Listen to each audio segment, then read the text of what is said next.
Personal identification, fingerprint. The notable person I choose was Alphonse Bertillon, 1882. Alphonse Bertillon was a French police officer, a biometrics researcher. He was known as the father of personal identification. He was a clerk in the prefecture of police at Paris, France. He devised a system of classification known as anthropometry of the Bertillon system, using measurements of parts of the body.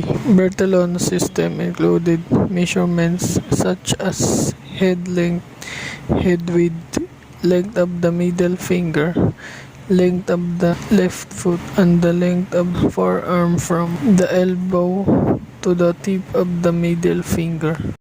In 1888, Bertillon was made chief of the newly created Department of Judicial Identity, where he used anthropometry as the primary means of identification.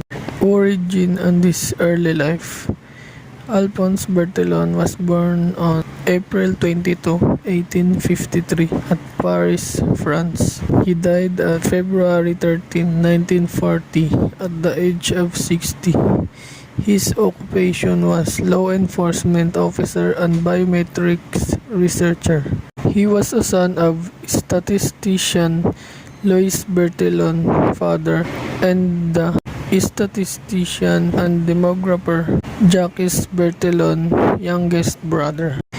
His contribution to fingerprint personal identification.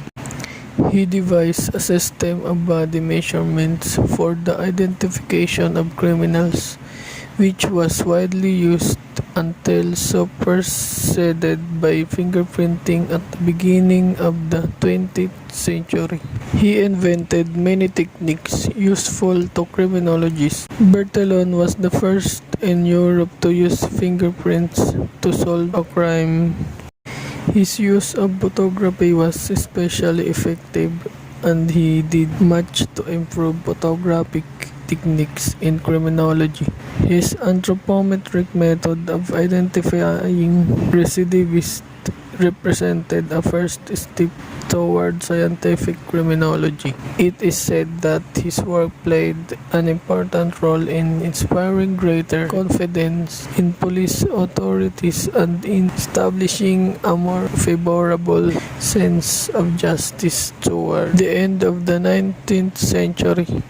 The Bertillon system proved successful in distinguishing first-time offenders from recidivists, and it was adopted by all advanced countries. The impact of his contribution, discovery to personal identification.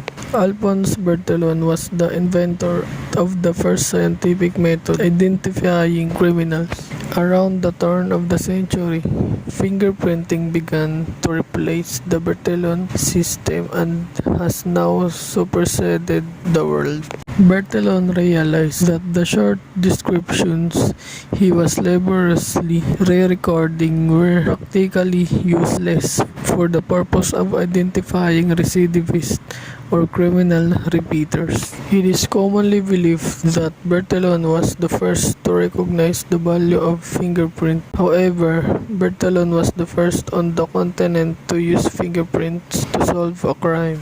Why I choose Alphonse Bertillon? Based on my research about Alphonse Bertillon, he was an intelligent and resourceful biometrics researcher that confidently shared and showed what he contributed to people that could be useful in the next generation.